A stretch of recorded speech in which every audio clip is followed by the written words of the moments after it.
A través de este video, te invito a que caminemos juntos por toda la Vía Dolorosa hasta llegar al Santo Sepulcro.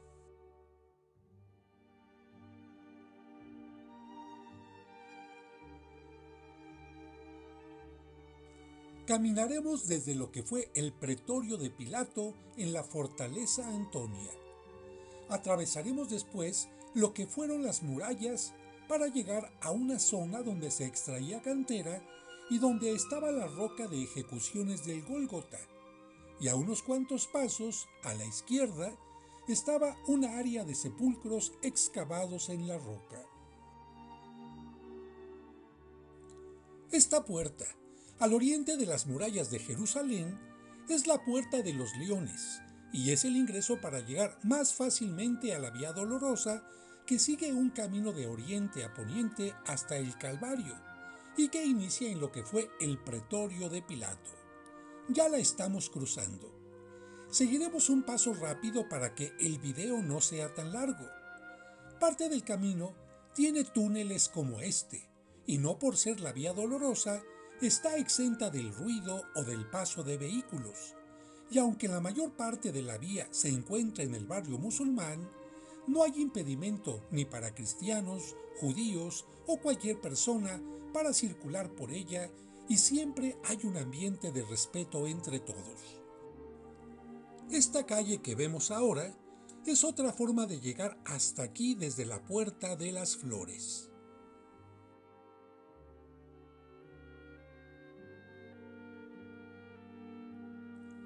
Por este camino, pero en sentido contrario, sacaron a San Esteban para apedrearlo afuera de las murallas, por lo que a la Puerta de los Leones por la que nosotros entramos también se le llama Puerta de San Esteban.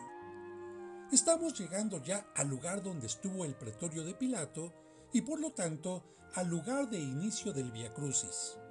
Quienes lo inician muy temprano, como yo, que lo hago a las 4 o 5 de la mañana, para no encontrar obstáculos o comercios que llamen la atención, encontramos las capillas cerradas, pero a cambio podemos hacer el Vía Crucis con toda tranquilidad, imaginando que acompañamos a las mujeres que iban al sepulcro cuando apenas estaba amaneciendo.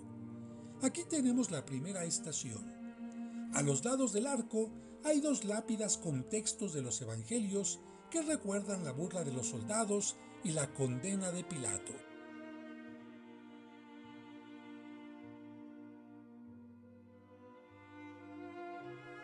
Quienes inician el Vía Crucis más tarde, como este grupo que va saliendo hacia las 8 de la mañana, pueden entrar a este lugar donde los franciscanos tienen dos capillas. Recordemos que la fortaleza Antonia, donde estaba el pretorio de Pilato, era muy grande, por lo que todos estos espacios se encuentran dentro de su ubicación. Entrando a mano derecha, encontramos la primera capilla creada en homenaje a la primera estación, por lo que un vitral al fondo muestra a Cristo flagelado y coronado de espinas en el momento en que Pilato da la sentencia de muerte. Al fondo se puede ver el vitral. Te adoramos, Cristo, y te bendecimos, porque por tu santa cruz redimiste al mundo. Saliendo de esta capilla, cruzando un pequeño patio y acercándonos bajo un pórtico, llegaremos a la segunda capilla de los franciscanos, que está dedicada a la segunda estación en la que Cristo carga la cruz. Como aún es temprano, son pocos los grupos de peregrinos que encontramos porque, una hora después, comienzan a aumentar notablemente, y en tiempos como Semana Santa es casi imposible caminar.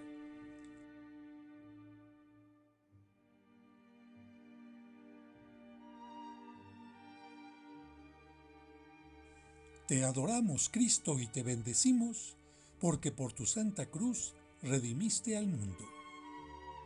A un lado podemos ver un grupo escultórico que muestra a San Juan impidiendo que la Virgen María vea el sufrimiento de Jesús, y al frente otro grupo con el momento en que le entregan a Cristo la cruz que deberá cargar hasta el Calvario.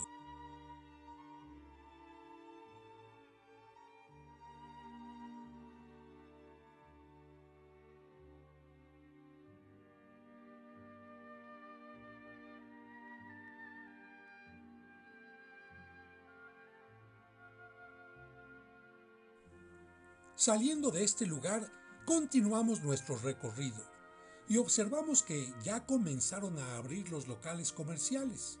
Y justo frente a uno de ellos, sobre el muro, una señal en bronce indica la segunda estación para quienes no pudieron entrar a la capilla.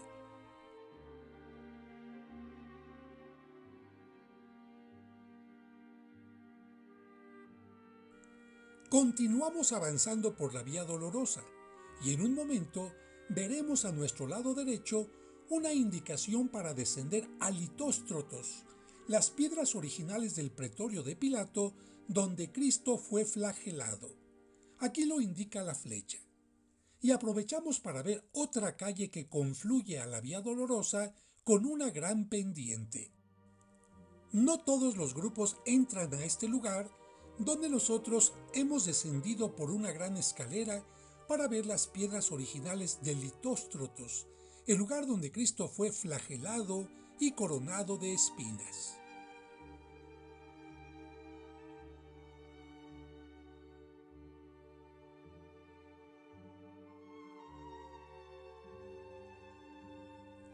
Salimos de Litóstrotos y continuamos por la misma Vía Dolorosa, observando que cada vez hay más locales comerciales con diversidad de productos y también hay más flujo de los habitantes de la ciudad que realizan sus actividades normales. Algunos de los que hacen el viacrucis en grupo suelen cargar una cruz grande, mientras que, curiosamente, los comerciantes del lugar llevan otro tipo de cargas. Como varios grupos de cristianos, como los ortodoxos o los armenios, comparten espacios a lo largo de la Vía Dolorosa, en un momento entraremos a otra parte de la fortaleza Antonia en la que los ortodoxos griegos recuerdan la prisión de Cristo. Esta parte subterránea que veremos es la continuación de lo que vimos en el Litóstrotos. Este letrero griego indica que hemos llegado al lugar.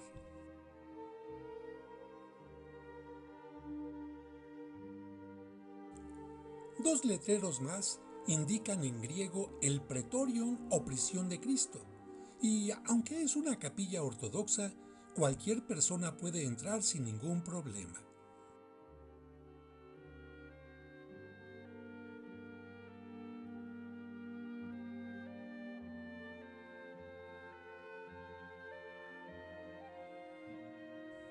Vamos a descender a la parte más profunda para ver las piedras romanas antiguas.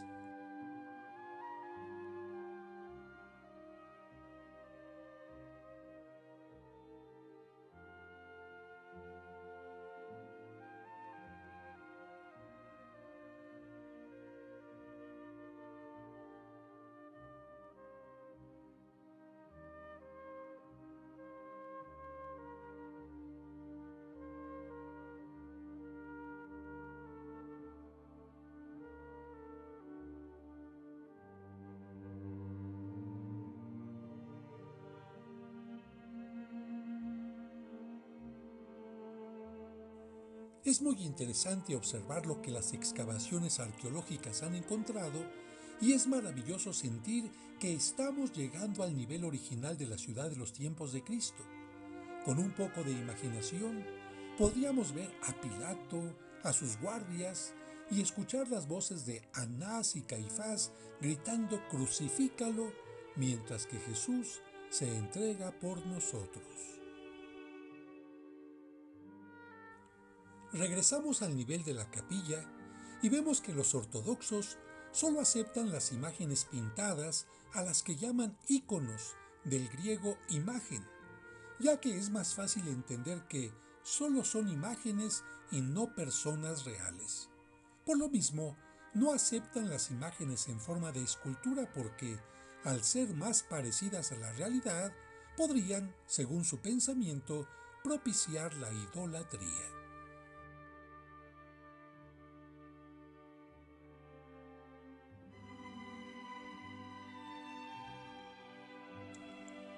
En este muro se pueden ver las estaciones del Vía Crucis. La Iglesia griega ortodoxa de Jerusalén Es una de las 15 iglesias autocéfalas ortodoxas con unos 500.000 fieles en Israel, Palestina y Jordania, y es considerada por los cristianos ortodoxos la iglesia madre de toda la cristiandad. Lamentablemente, rompió su relación con la iglesia de Roma en el gran cisma del año 1054. Pero ahora dejamos esta capilla para continuar avanzando hacia la tercera estación.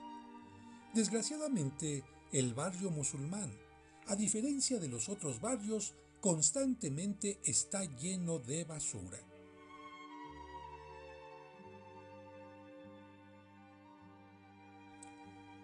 En esta parte de la Vía Dolorosa, el recorrido es por un camino plano, pero más adelante veremos que el terreno comienza a tener poco a poco una gran pendiente hasta el Calvario.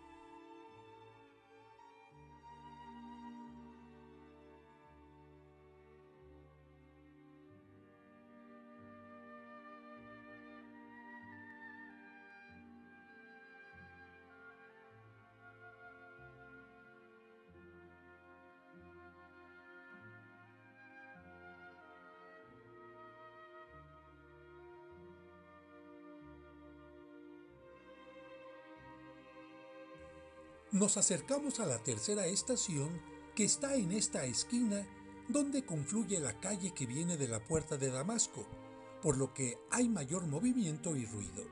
Será la primera vez que dejemos el camino recto y giremos hacia la izquierda. Esta estación está bajo la custodia de la comunidad de los armenios.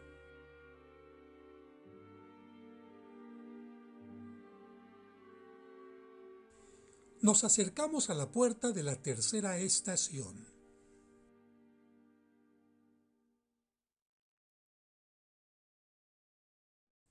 Sobre la puerta hay un relieve que muestra a Cristo caído bajo el peso de la cruz e indica el número de la estación, y sobre esto el letrero del Patriarcado Armenio Católico. Al fondo se repite la misma escena enriquecida con ángeles que lloran. Te adoramos, Cristo, y te bendecimos, porque por tu santa cruz redimiste al mundo.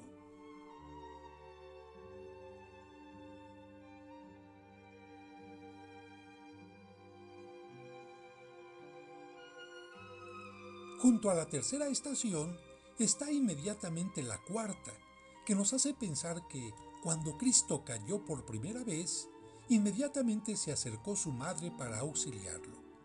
En esta estación también hay una capilla católica que podemos ver al fondo. En esta capilla se tiene siempre adoración continua al Santísimo Sacramento, pero no siempre está abierta al público.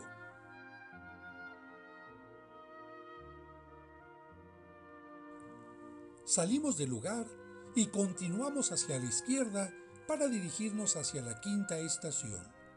A partir de este punto, aumentan considerablemente los locales comerciales con mercadería de todo tipo, comida, artesanías, artículos religiosos, casas de cambio y no falta la basura.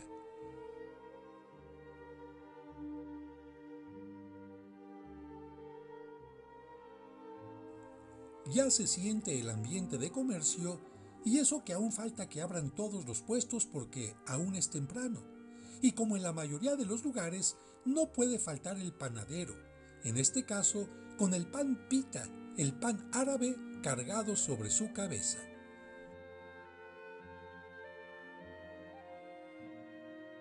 Hemos caminado relativamente poco desde el inicio del Vía Crucis y sin embargo estamos ya en la quinta estación donde el cireneo fue obligado a ayudarle a Cristo a cargar la cruz debido a la poca fuerza que tenía por los azotes y la corona de espinas que le habían provocado una constante hemorragia. Te adoramos, Cristo, y te bendecimos, porque por tu santa cruz redimiste al mundo. La capilla es muy pequeña y está en manos de los católicos. Al salir de la capilla, los peregrinos giran hacia su izquierda, pero sería a la derecha del camino por el que veníamos, y en uno de sus muros La gente suele poner su mano en este espacio porque la tradición menciona que cuando Cristo caminaba por aquí, se sostuvo un momento en el muro y la huella de su mano quedó grabada en la piedra. Ahora seguiremos caminando de frente y vemos que el terreno comienza a tener una pendiente cada vez más inclinada y con muchos escalones. Esto dificultaba más subir cargando la cruz.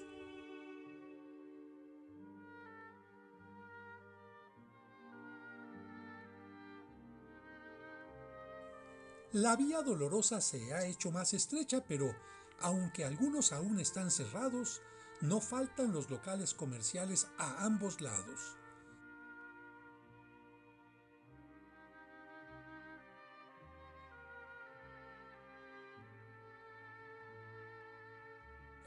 Seguimos en el barrio musulmán.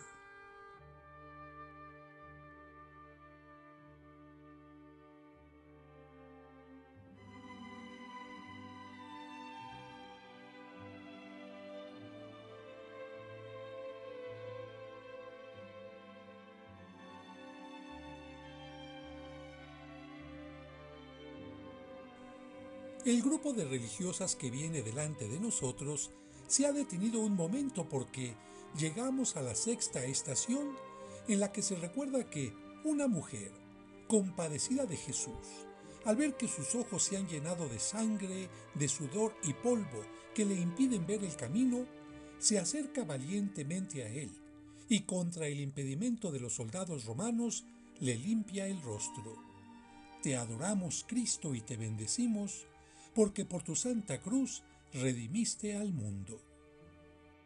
Detrás de nosotros, un monje copto con un pequeño grupo también realiza el Vía Crucis.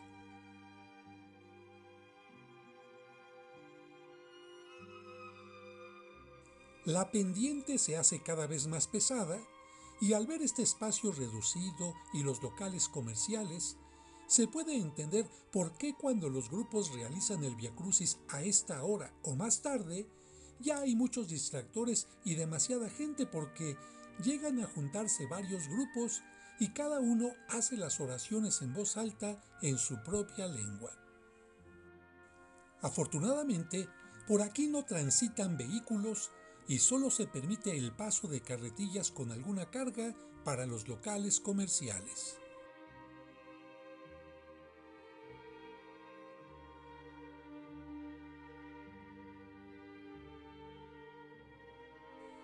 Después de pasar por este pequeño túnel, estaremos llegando a la séptima estación que recuerda la segunda caída de Cristo.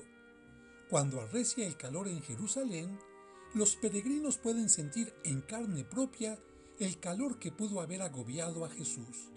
Precisamente por ello, es frecuente encontrar en las calles la venta de granadas y naranjas muy abundantes en Israel.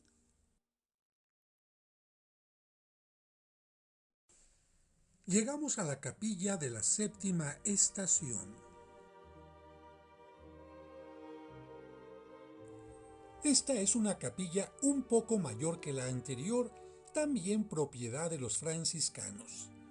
La tradición menciona esta segunda caída de Cristo, pero no precisa si el cireneo seguía cargando la cruz y la debilidad de Cristo le hizo caer aún sin el peso de la cruz, o bien si lo obligaron a volver a cargarla.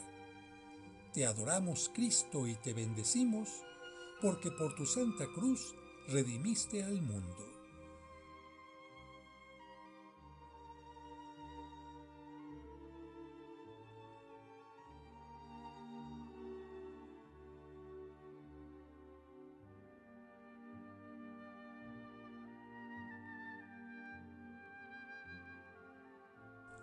Salimos y seguiremos subiendo a la derecha hacia la octava estación, pero como en tiempo de Cristo había un camino que ahora se encuentra cerrado por construcciones posteriores, tendremos que regresar para encontrar después el camino original.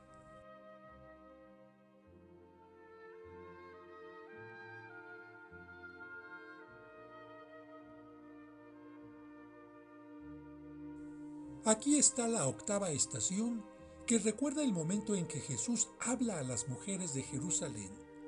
En esta parte se encontraba la muralla y la puerta que llevaba a la parte exterior de la ciudad, ya que en tiempo de los romanos estaba prohibida la sepultura de los difuntos en la ciudad, por lo que cuando a alguien se le aplicaba la pena de muerte, se le sacaba de la ciudad para matarlo y luego enterrarlo más fácilmente. Te adoramos, Cristo, y te bendecimos, porque por tu santa cruz redimiste al mundo.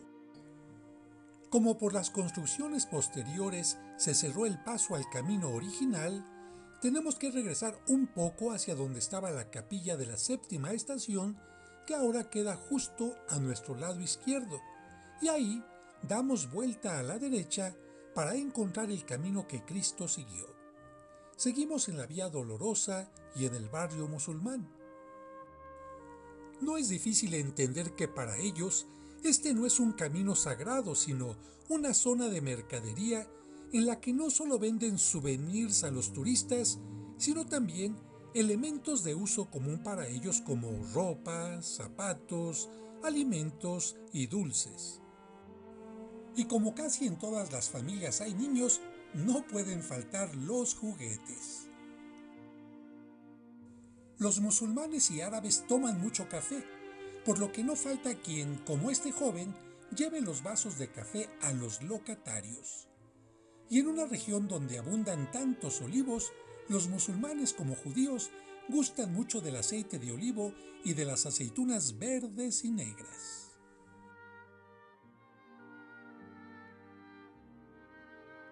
Quizás no los zapatos, pero sí los pastelillos árabes con pistache o almendras son la delicia de todos, por lo que es mejor realizar el Vía Crucis cuando los puestos comerciales están cerrados para evitar distracciones y tentaciones. En este punto ya no seguiremos por la calle comercial, sino subiremos por esta escalera que está a la derecha y nos une al camino original que siguió Cristo con la cruz. Ya no hay capillas para las otras estaciones y lamentablemente seguiremos encontrando siempre basura. Así se ve la parte superior de los puestos y de los pasillos. Giramos un poco y seguimos subiendo por la misma escalera.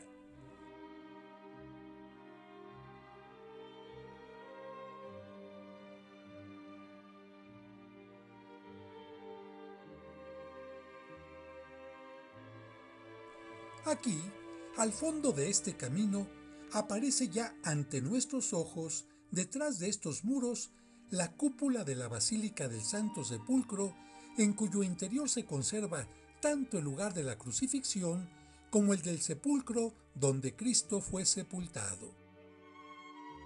Giramos a la derecha y continuamos el trayecto a través de este pequeño túnel.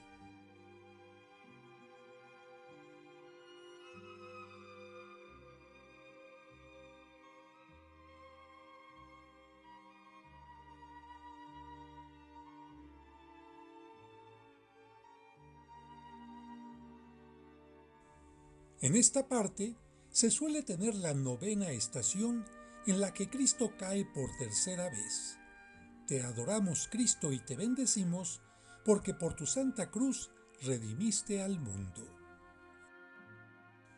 Es común que los grupos de peregrinos dejen aquí las cruces que han cargado porque en el Santo Sepulcro, debido a la muchedumbre, está prohibido rezar las 5 estaciones que se desarrollaron en ese lugar. Por lo mismo, giramos aquí a la izquierda para encontrarnos con una parte del techo o bóveda de la basílica bajo la cual está la capilla donde Santa Elena encontró la cruz de Cristo. Justo debajo de esta cúpula está esa capilla. La estructura y techo provisionales que se ven sirven para proteger las celdas de los monjes etíopes que se derrumbaron. A la derecha está el monasterio copto de Ir el Sultán y en lo alto la cúpula del Santo Sepulcro. Te adoramos, Cristo, y te bendecimos, porque por tu santa cruz redimiste al mundo. Justo debajo de esta cúpula está la capilla armenia, con el lugar donde Santa Elena encontró la cruz de Cristo.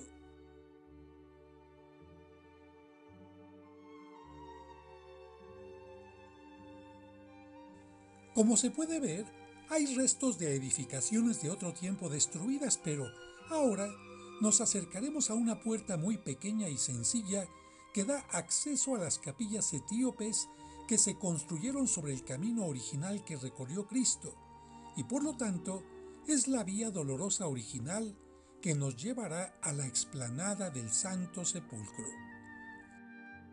Aquí comienza el descenso por las sencillas capillas. La Iglesia Ortodoxa Etíope surgió en el siglo IV y tiene presencia en Tierra Santa desde la Edad Media. Practica ritos del Antiguo Testamento. Por ejemplo, los niños son circuncidados al 8º día de su nacimiento.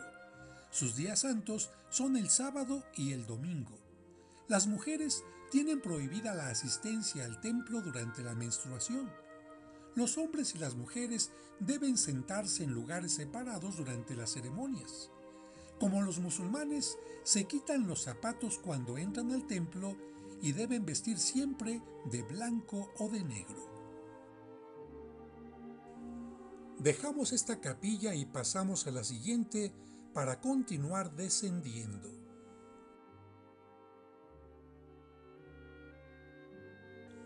Cada vez se escuchan más voces porque nos estamos acercando a la explanada del Santo Sepulcro. Según los etíopes, conservan el Arca de la Alianza original en Aksum, África. Sus capillas, al fondo, tienen un santuario cerrado donde se guarda un pequeño cofre de madera que recuerda el Arca de la Alianza, un espacio sagrado donde se distribuye la Eucaristía y un coro donde los sacerdotes leen la Biblia. Después de observar esta última capilla de los etíopes, pasaremos por la pequeña puerta que da acceso a la explanada del santuario que conserva en su interior el Calvario y el lugar de la resurrección, la Basílica del Santo Sepulcro. Estamos entrando a la explanada, pero para que te ubiques, giraré 180 grados para que veas la puerta por la que estamos saliendo de las capillas etíopes. Como puedes ver, hay una gran cantidad de peregrinos o turistas que hablan diversos idiomas. La mayoría de ellos, en grupo o individualmente, no llegó por donde nosotros entramos, sino por un camino más sencillo.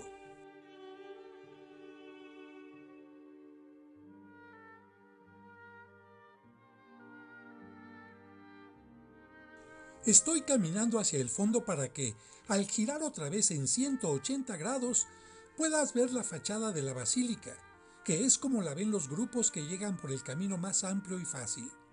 A la derecha, la puerta por la que llegamos, y al frente, la fachada de la basílica con una puerta tapiada. La basílica fue construida por Santa Elena en el año 330, pero los persas la destruyeron en el año 614. Fue reconstruida, pero el califa egipcio Al-Hakim ordenó su total destrucción en 1009. Meses después, la volvieron a levantar los cruzados y quedó lista en el 1084. Saladino ordenó que se cerrara una de sus puertas y desde entonces hubo obstáculos para que los cristianos pudieran visitarla, hasta que los reyes de Nápoles consiguieron quitar este impedimento. Cuando los turcos otomanos ocuparon Jerusalén, dieron privilegios a los ortodoxos afectando a los franciscanos. Finalmente, en 1757, el sultán otomano Osmán III decretó que Jerusalén y el Santo Sepulcro se dividieran en cuadrantes o partes para que cada grupo religioso pudiera ocupar un espacio. En esta vista panorámica se observa el campanario incompleto, ya que la parte alta se derrumbó en 1545. La puerta del lado derecho de la basílica fue tapiada en 1187 por el musulmán Saladino cuando los cruzados perdieron Jerusalén. Los escalones del lado derecho fueron utilizados durante mucho tiempo para subir al Calvario, pero actualmente la subida está en el interior. Y ahora vamos a entrar. Desde el siglo XIII, los encargados de abrir esta puerta son dos familias musulmanas. Aún no es el horario más pesado, pero a la derecha ya hay mucha gente esperando subir por las escaleras para visitar el lugar de la crucifixión. Y es que precisamente sobre la roca del Calvario se construyeron dos capillas que veremos más adelante. Pero quienes no pueden subir pueden observar también la roca por una pequeña ventana al fondo en esta capilla que se encuentra abajo. Es la llamada Capilla de Adán, porque recuerda que al ser derramada la sangre de Cristo, purificó a toda la humanidad que había sido manchada por el pecado de Adán. La roca también se puede observar desde el pasillo a través de esta vitrina.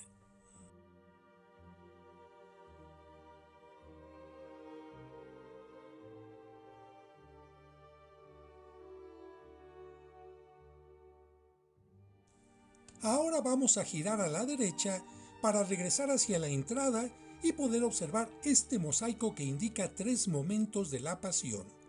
A la derecha, la muerte de Cristo, puesta ahí porque está cerca del Calvario que está a la derecha. En el centro, la piedra donde ungieron el cuerpo de Cristo, porque esta piedra está en el piso al centro. Y la sepultura porque el Santo Sepulcro está hacia la izquierda, como veremos más adelante. Ahora giramos 180 grados y vemos la puerta de entrada al fondo, y entre el mosaico y la puerta, la llamada piedra de la unción, enmarcada por piezas de mármol rosa y coronada por una serie de lámparas de aceite. En este lugar, los peregrinos suelen tocar sus objetos religiosos y también derramar aceites perfumados, por lo que el lugar emana olores de áloe, mirra, jazmín y rosas. Nosotros regresamos a la zona del Calvario, pero para evitar la aglomeración, subiremos por esta escalera que está junto a la Capilla de Adán.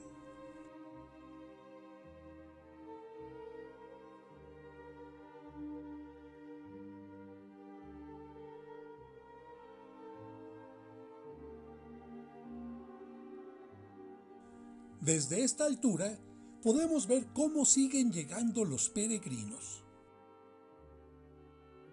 La capilla del lado derecho está en custodia de los franciscanos. Recuerda el lugar donde Cristo fue clavado a la cruz y tiene un mosaico con ese tema.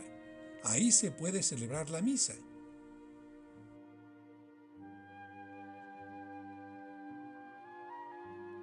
La capilla del centro está en custodia de los ortodoxos griegos y recuerda el lugar donde estuvo la cruz. Está embellecida con un crucifijo pintado, flanqueado por imágenes de la Virgen María y San Juan con repujado plateado. Justo a los pies de la cruz hay un altar ante el que se forman los peregrinos para tocar la roca a través de un pequeño hueco que se encuentra bajo el altar, enmarcado por un círculo de metal.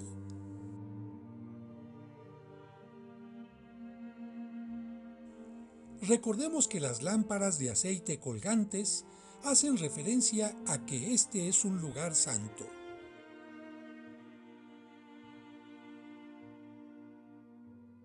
Desde aquí vemos la puerta de entrada y observamos que hay una pausa con menos peregrinos, por lo que la escalera que hace un momento estaba llena se ha vaciado un poco, pero muchos peregrinos siguen esperando su turno en la parte alta.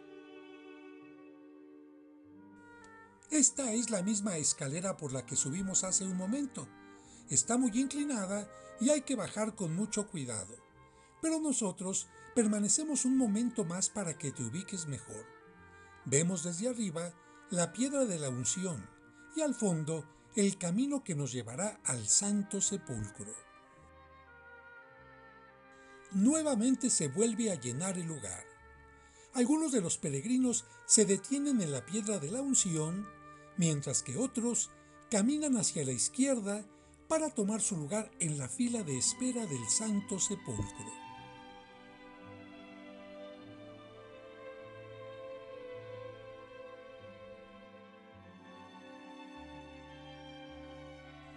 En esta piedra, los fieles veneran el lugar donde Cristo, después de ser bajado de la cruz, fue limpiado y ungido antes de ser llevado al sepulcro. Como las sepulturas tenían que estar fuera de las murallas de la ciudad, al igual que los lugares de ejecución, la distancia entre el Calvario y el lugar de la sepultura de Cristo es muy corta. Por esta razón, el Calvario y el sepulcro están dentro de la misma basílica. Ahora caminamos y nos dirigimos al Santo Sepulcro, que se encuentra bajo una gran cúpula. Ya lo estamos viendo aquí detrás de estas columnas. Esta gran cúpula con estrellas es de 1868. Corona la rotonda con columnas llamada Anástasis porque recuerda la resurrección de Cristo. Es una construcción circular del siglo IV en forma de mausoleo romano que en el centro tiene esta capilla de mármol rosa que guarda el sepulcro de nuestro Señor. Recordemos que la construcción original de la basílica es del siglo IV, pero por las destrucciones de grupos enemigos de la fe ha tenido varias reconstrucciones. Esta capilla fue construida por Comninos de Mitilene en 1810. Mide 8.30 metros de largo por 5. Sus paredes laterales están decoradas con 16 pilastras unidas por arcos y coronadas por una balaustrada con columnillas. En la parte superior tiene una pequeña cúpula de estilo ruso o moscovita en forma de cebolla. La gran cúpula superior está sostenida por la rotonda que tiene 18 columnas monolíticas, pero ahora nos acercaremos a esta pequeña capilla que tienen los coptos en el lado opuesto a la entrada del sepulcro.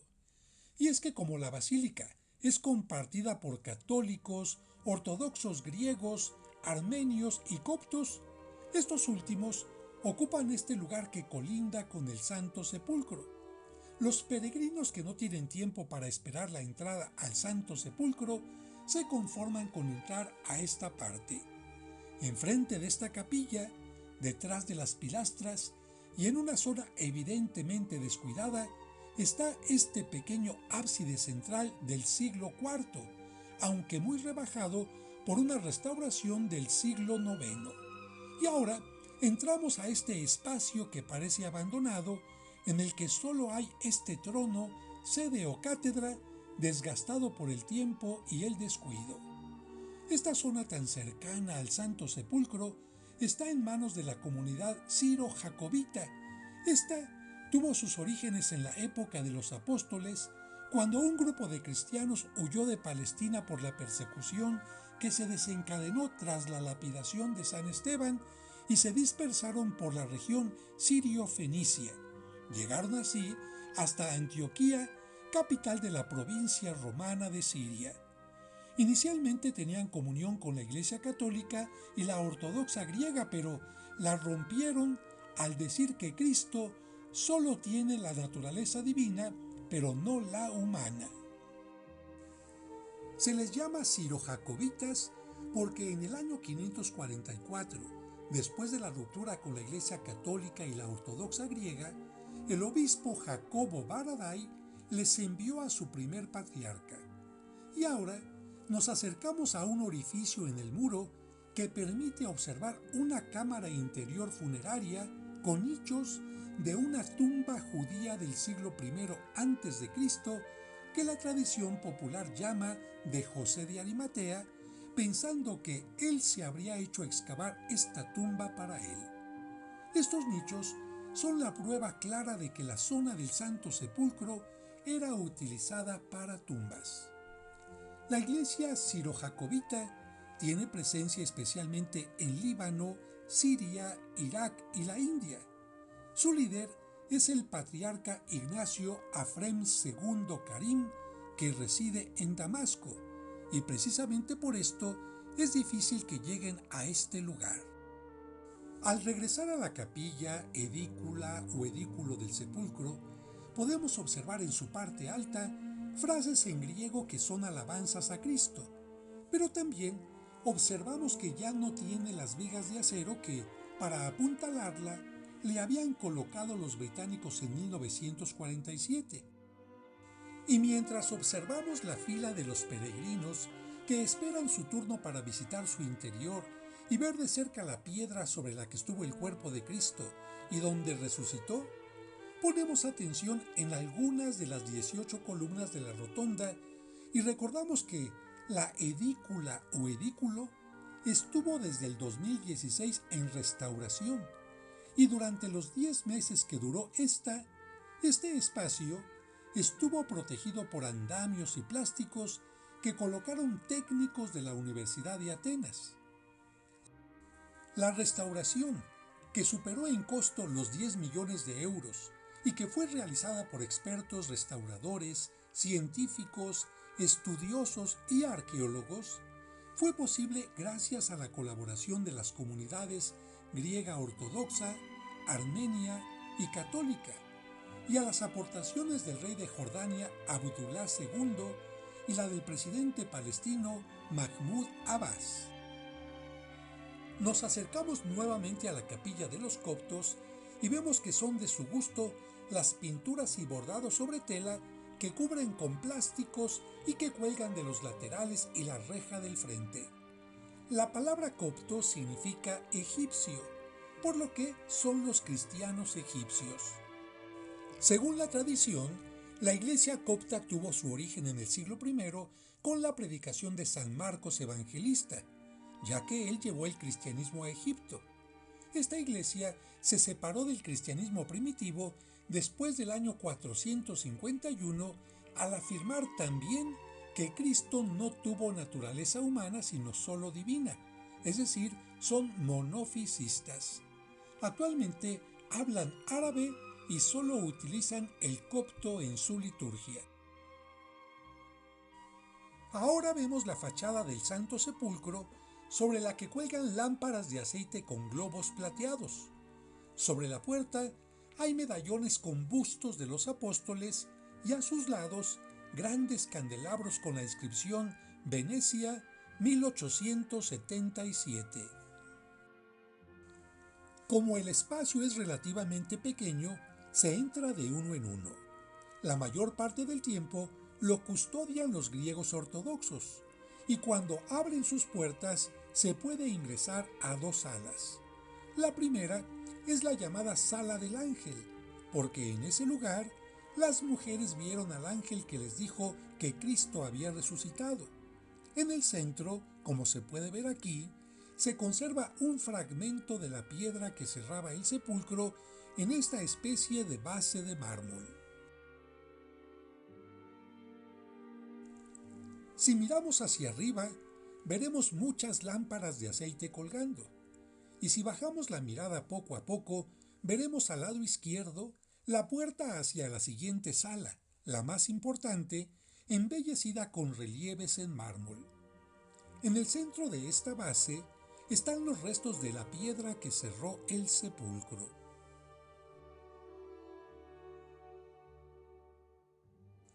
Para pasar a la sala donde estuvo el cuerpo de Cristo, donde no caben más de 4 personas, hay que agachar la cabeza porque esta puerta es muy baja. Al pasar por ella, veremos un poco debajo de nuestra cintura una losa de mármol que protege la piedra original donde se colocó el cuerpo de Cristo. Aquí vemos la puerta por donde entramos. La gente suele arrodillarse para tocar y venerar el lugar o colocar un momento sus objetos religiosos. Al lado izquierdo hay una ventana tapada con una imagen de la Virgen que comunica con la pequeña capilla de los coptos, y al lado derecho superior un relieve en mármol de Cristo resucitado.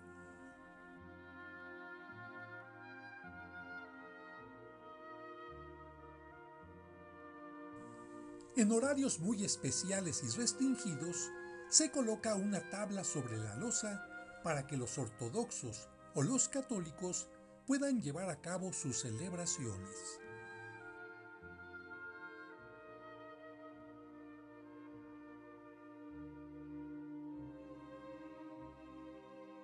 Y con esta imagen nos despedimos del Santo Sepulcro que, con el paso del tiempo, ha sufrido tantas modificaciones, pero inició siendo una tumba sencilla como esta, donde Cristo fue sepultado, pero al tercer día resucitó y venció a la muerte.